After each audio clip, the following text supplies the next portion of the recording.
মোড়ল দাদা, আমাদের কাজ শেষ।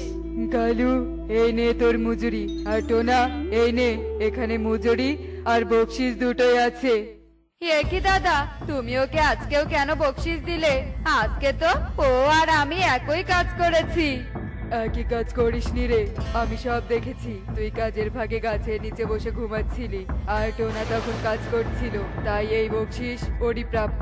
যা, এবার দুজন দুজনের বাড়িতে চলে যা। আচ্ছা ঠিক আছে দাদা। কালু আর টোনা আর কিছু না বলে যে যার বাড়ির দিকে চলতে থাকে। কিছুটা দূর গিয়ে কালু একটা গাছের ডালে বসে পড়ে। ওই বজ্জার টোনার জন্য ঈগল দাদার চোখে আমি ভালো সাজতে পারছি না, আর না রোজ রোজ বকশিস পাচ্ছি। আমি এসব আদিক্ষেতা আর সহ্য করতে পারছি না। আমাকে এবার কিছু একটা করতেই হবে। কিন্তু কি করব? কি করব? হ্যাঁ, পেয়েছি। টোনা, এবার তুই বুঝবি মজা। এখন বাড়িতে যাই, কাল হবে আসল খেলা। কালু এসব বলে বাড়িতে চলে আসে। ঈগল দাদা, আজ আমরা কি কাজ করব? আজ সারাদিন তোদের জমি চাষ করতে হবে। কালু, তুই উত্তরের জমি চাষ করবি, আর টোনা, তুই দক্ষিণের জমি। আমি জানতাম টোনাকে দক্ষিণের জমি চাষ করতে দেয়া হবে। হা, হা, হা, হা, হা। টোনা, আজকেই তোর কাজের শেষ দিন। কালু, কি বিড়বিড় করছিস? যা যা, কাজে যা বলছি। হ্যাঁ দাদা, যাচ্ছি।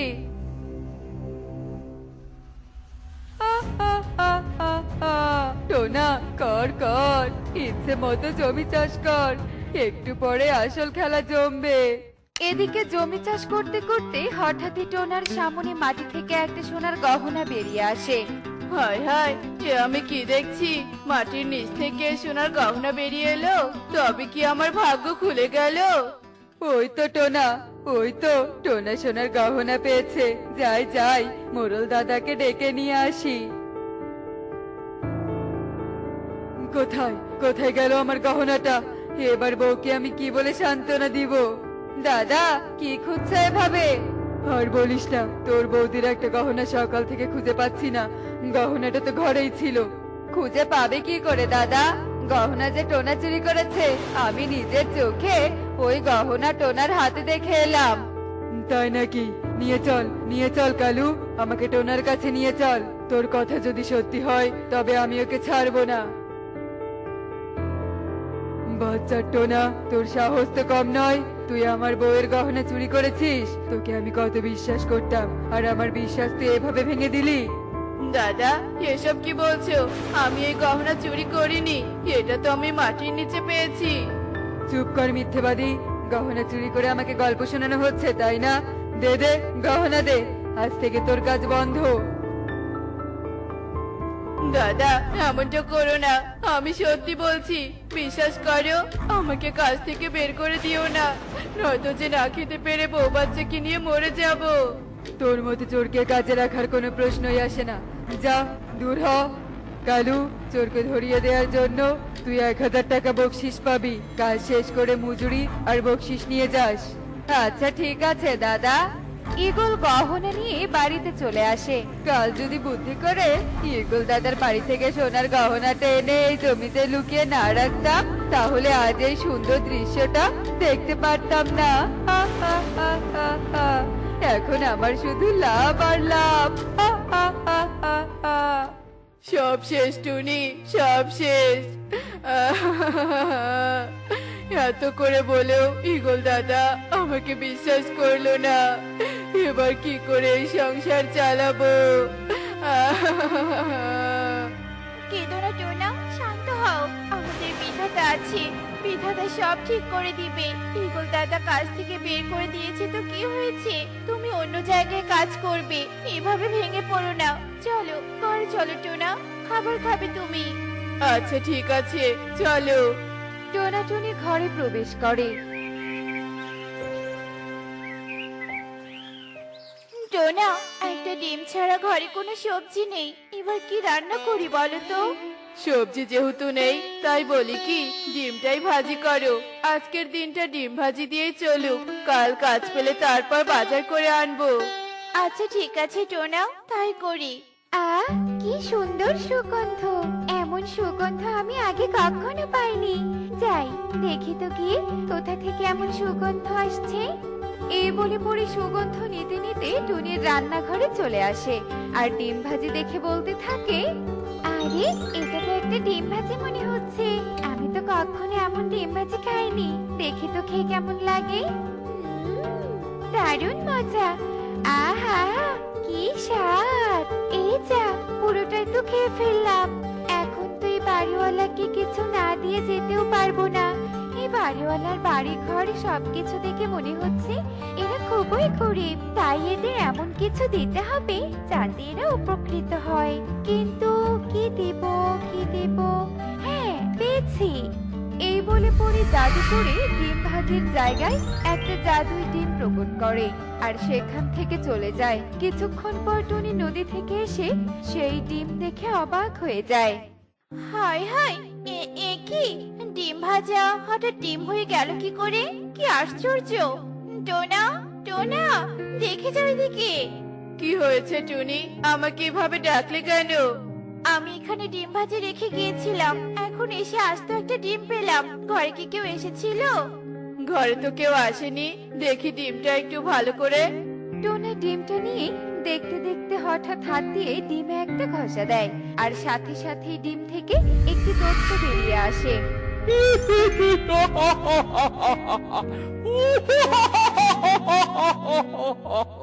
কে কে কে কে কে তুমি?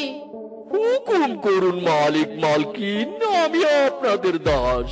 এই জাদুই ডিমের ভিতরে আমার বাস। মানে কি কি কি কি বলছো? আমরা তো কিছুই বুঝতে পারছি না। খুলে বলো তো সব। বলছি, সব খুলে বলছি। পরিরাজ্যের মাতা পরি তোমাদের ডিম ভাজি খেয়ে উপহার স্বরূপ এই জাদুই ডিম রেখে গেছে। আর আমি হলাম সেই জাদুই ডিমের দৈত্য, সত্যের সৎ আর অসত্যের জম। আজ থেকে আমি তোমাদের সব সৎ হুকুম পালন করব। সত্যি বলছো? ধন্যবাদ পরীকে, অনেক ধন্যবাদ। এভাবে আমাদের ভাগ্য বদলে দিবে আমরা কখনো ভাবিনি। মালিক মালকিন, এবার বলো তোমাদের কি চাই? আমাদের ঘরটা ভাঙা, তুমি আমাদের ঘরটা ঠিক করে দাও। আর আমাদের কোনো কাজ নেই, তুমি আমাদের চলার মতো সামান্য কিছু টাকা দাও। হুকুম মালিক। দৈত্য টোনার কথা মতো জাদু করে টোনাদের পুরনো ঘরের জায়গায় একটা নতুন দোতলা ঘর প্রকট করে আর এক থলে সোনার মোহরও টোনাদের দেয়। আর যদি কখনো কিছু লাগে ওই ডিমের গায়ে ঘষা দিলেই আমি প্রকট হব আর আপনাদের চাওয়া আমি পূরণ করব। এবারের মতো বিদায়। এই বলে দৈত্য আবারও ডিমের মধ্যে প্রবেশ করে। এভাবে বেশ কিছুদিন কেটে যায়। টোনাটুনি বেশ ধনী হয়ে ওঠে। একদিন ওই টোনা টুনি এত ধনী হলো কি করে? ওদের ব্যাপারটা আমার কাছে সুবিধার লাগছে না। আমাকে ওদের ব্যাপারে সব জানতেই হবে। আজকে থেকে আমি ওদের ওপর নজর রাখবো।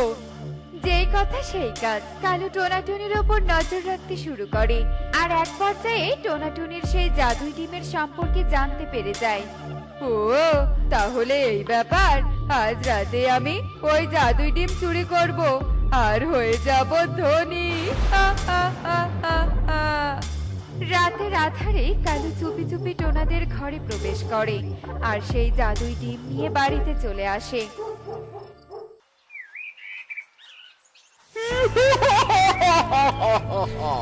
আমি সত্যের সৎ, অসত্যের জম আমার মালিক। এই চুপ, আমি তোর কোনো বক্তব্য শুনতে চাই না। আমাকে জলদি 10 বস্তা সোনার মোহর দে। অসৎ কালু, আমার মালিকের বাড়ি থেকে আমাকে চুরি করে এনে এখন 10 বস্তা মোহর চাওয়া হচ্ছে। লোভী বজ্জাত, দাঁড়া তোকে দেখাচ্ছি মজা। দৈত্য তার হাতে বড় একটা লাঠি প্রকট করে। হায় হায়, এ তো হিতের বিপরীত হলো। দত্ত, আমাকে মেরো না। আমি ভুল করেছি, ক্ষমা করে দাও, আমাকে ক্ষমা করে দাও। আমি ক্ষমা করার কেউ নই। আমি তোর সম্পর্কে জানি, সব জানি। তোকে আগে সব সত্য বলে ঈগলের কাছে ক্ষমা চাইতে হবে, তারপর টোনাটুনির কাছে। ওরা ক্ষমা করলেই তুই ক্ষমা পাবি, আর নয়তো মরবি। আমি এখনই যাচ্ছি ঈগল দাদার কাছে সব সত্য বলে ক্ষমা চাইতে। কালু আর দৈত্য ঈগলের কাছে আসে, আর কালু সব সত্যি বলে ঈগলের কাছে ক্ষমা চায়। সব শুনে ঈগল বলে, বজ্জাত, তোর জন্য টেনা চোর বদনাম পেয়েছে, তোর কোনো ক্ষমা নেই। দৈত্য, মারো, একে মারো। হায় হায় রে, কি ভুল করলাম রে। ঈগল দাদা, ক্ষমা করে দাও, ক্ষমা করো। তুমি আমাকে এখন ক্ষমা না করলে এখন আমার শেষ ভরসা টোনা। আমি টোনার কাছে ক্ষমা চাইবো। টোনা। কালু টোনার কাছে চলে আসে আর তার সব অপরাধ স্বীকার করে টোনার কাছে ক্ষমা চায়। তোর মতো অপরাধী ক্ষমার যোগ্য নয়, তোকে শাস্তি পেতেই হবে। দৈত্য, একে শাস্তি দাও।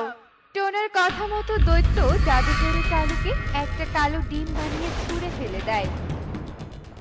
আর এরপর থেকে টোনা বেশ সুখেই বসবাস করতে থাকে। এমনই সব মজার মজার শিক্ষণীয় টুনি পাখির গল্প দেখতে আমাদের পাশেই থেকো। আর গল্পগুলো কেমন হচ্ছে তা কমেন্টে জানাতে ভুলো না কিন্তু। Bye bye. বিচার চাই, বিচার চাই। মোড়ল মশাই, আপনার কাছে বিচার চাই। কি হয়েছে রে টুনি? তোর এভাবে বিচার চাই বিচার চাই বলে চিৎকার করছিস কেন? এভাবে কেউ চিৎকার করে? আর বলবেন না মোড়ল মশাই, আমাদের সন্তানেরা তো বড় হচ্ছে, তাই না? তাদেরকে তো শিক্ষা দান করাতে হবে, কিন্তু বানর দাদা আমাদের সন্তানদের পড়াশোনা করাতেই চাইছে না। কেন? কেন বানর পড়াবে না কেন? আমাদের বনের সবাই যত শিক্ষিত হবে ততই তো বন উন্নত হবে। বানর দাদা বলেছে পাখিদের কাউকে পড়াশোনা করাবে না, আমাদের অপমান করে তাড়িয়ে দিয়েছে। এর বিচার চাই আমরা, বিচার চাই। আচ্ছা ঠিক আছে ঠিক আছে, তোমাদের আর এভাবে চিৎকার করতে হবে না। আমি আজই যাব বানরের কাছে। শিক্ষাদান করার সবার অধিকার আছে, এর বিচার আমি করব। আচ্ছা ঠিক আছে মোড়ল মশাই, আমরা তাহলে এখন আসি, নয়তো আবার বদমাশ সাপ আমাদের বাসায় চলে আসবে। আমরা কাল আবার আপনার কাছে আসবো। দাদা দাদা, চল আমরা ওই গাছের ডালে উড়ে যাই। আমার উঠতে খুব ইচ্ছে করছে। দাদা চল না, চল ওই গাছের ডালে যাই। না রে টুকি না, ওখানে যাওয়া যাবে না। মা বলেছে বাসা থেকে এক পা যেন বের না হই। মা যদি এসে দেখে আমরা বাইরে বেরোয়েছি তাহলে আমাদের অনেক বকবে। তোকে চল, আমি যাব তোর সাথে। রকি তো যাবে না, আমরা বরং দুজনই যাই। চল তুই আমার সাথে চল। না টুকি না, তুই যাস না, মা কিন্তু এসে বকবে। এই তোকে ছোট বোন আমার এত দুষ্ট হয়েছে যে আমার কোনো কথাই শোনে না। ও ঠিক মতো ফিরে আসলেই বাঁচি। আরে আরে, এটা তো সেই বদমাশ সাপটা। এই সাপটা তো এদিকেই আসছে। বোন আমার বাইরে গেছে, এদিকে আবার মাও বাসায় নেই। যাই, এই পথে এসেছি যখন, তবে টনির বাড়িতে একবার দেখেই যাই। টনি এখন হয়তো বাসায় নেই। ওই তো টনি আর কাকুলির ছানা। দেখে তো জিভে জল চলে এলো। এদের খেতে যা মজা পাবো না। এই বলে সাপ যখন টুকি আর কনকের দিকে এগোচ্ছিল ঠিক তখনই কাকুলি আর টুনি উড়ে এসে তাদের সন্তানদের ছো মেরে নিয়ে যায়। কি বাচ্চারা, তোরা বাসার বাইরে কেন বের হয়েছিস? তোদেরকে আমি বলিনি বাসার বাইরে বের হবি না? খুব দুষ্ট হয়েছিস না তোরা? আমি আর কাকুলি দিদি এখন যদি না আসতাম তোদের কি হতো বল? তোরা এখন ছোট, তোদের বাসার বাইরে অনেক বিপদ, বুঝলি? ভুল হয়েছে মা, তোমরা আমাকে ক্ষমা করে দাও। আমরা কখনো তোমাদের না বলে বাইরে বের হব না। এই যে আমি কান ধরেছি মা, দেখো। ঠিক আছে, তোদের আর কান ধরতে হবে না। তোরা তিনজন তো বড় হচ্ছিস, এখন তোদের পড়াশোনা করতে হবে। মোড়ল মশাই যদি বানর দাদাকে রাজি করাতে পারে তাহলে তো ভালোই হবে। তোমরা সত্যি বলছো মা, আমরা পড়াশোনা করব। আচ্ছা মা, আমরা যদি পড়াশোনা করি তাহলে কি আমরা তোমার মতো বুদ্ধিমতী হব? হ্যাঁ রে মা, তোরা সুশিক্ষা শিক্ষিত হবি, তোরা আমার থেকে অনেক বুদ্ধিমান হবি, বুঝতে পেরেছিস? অন্যদিকে মোড়ল বানরের বিচার করার জন্য বানরের বাসায় চলে আসে আর বানরকে ডাকতে থাকে। বানর, বানর, বাড়িতে আছো? বাইরে একটু আসো তো। ও মা, এত দেখছি মোড়ল মশাই। তো মোড়ল মশাই বাহিরে কেন? ভেতরে আসুন, ভেতরে আসুন। না না বানর, ঘরের ভিতরে যাব না। তো আমি যার জন্য এসেছিলাম সেটা হচ্ছে টুনি আর কাকুলির খুব ইচ্ছে তাদের সন্তানদের পড়াশোনা করাবে। সেটার জন্য আমার কাছে বিচার নিয়ে এসেছিল। কে? টুনিরা কিনা বনের মোড়লের কাছে শিক্ষাদানের বিচার নিয়ে এসেছিল? টুনিরা তো আমার কাছেও এসেছিল, কিন্তু আমি তাদের তাড়িয়ে দিয়েছি। কিন্তু কেন বানর? শিক্ষা দান করার অধিকার তো বনের সবারই আছে। ঠিক আছে মোড়ল মশাই, আপনি যেহেতু চাচ্ছেন আমি তাহলে পড়াবো। কিন্তু মোড়ল মশাই, এতজন ছাত্র ছাত্রীর বসানোর জন্য তো আমার জায়গা নেই। কোথায় তাদের আমি পড়াবো বলুন? ও নিয়ে তোমাকে চিন্তা করতে হবে না বানর। আমি হচ্ছি বনের মোড়ল। বনের সবাইকে শিক্ষিত করা আমার দায়িত্ব। আমি বনে একটা পাঠশালার ব্যবস্থা করে দিচ্ছি। তুমি কাল থেকে সবাইকে পড়াশোনা করাবে, সাথে আমার মেয়েকেও। এখন আমি আসি, পাঠশালার ব্যবস্থা করতে হবে যে। এই বলে মোড়ল সেখান থেকে চলে যায়। পরের দিন বনের সব বাচ্চারা পাঠশালাতে চলে আসে। তো বাচ্চারা, আমি তোমাদের যা যা পড়ালাম এখন ধরলে কি তোমরা বলতে পারবে? হ্যাঁ স্যার, আমরা অবশ্যই পারবো। আপনি আমাদের পড়া ধরতে পারবেন? তাহলে আমি দুই একজনকে ধরছি, দেখি তোমরা কেমন শিখলে। পারুল, তুমি বলো তো এতে কি হয়? মানে স্যার, এতে, হ্যাঁ হ্যাঁ, এতে অ্যাপেল। অ্যাপেল মানে আপেল। আর বেতে কি হয়? স্যার, বেতে হয় ব্যাপেল। বাচ্চারা শান্ত হও। একে পারুল, আমি তোমাকে এসব শিখিয়েছে? পড়াশোনার সময় মনোযোগ কোথায় দিয়েছিলে? এভাবে পড়াশোনা হবে না তো, মনোযোগ দিয়ে পড়াশোনা করতে হবে, তাহলে তো পড়া মনে থাকবে। দেখি আর কয়েকজনকে ধরি। এরপর বানর একে একে সবাইকে প্রশ্ন ধরে। কেউ সঠিক উত্তর দেয় আর কেউ ভুল উত্তর দেয়, আর এভাবেই কিছুক্ষণ কেটে যায়।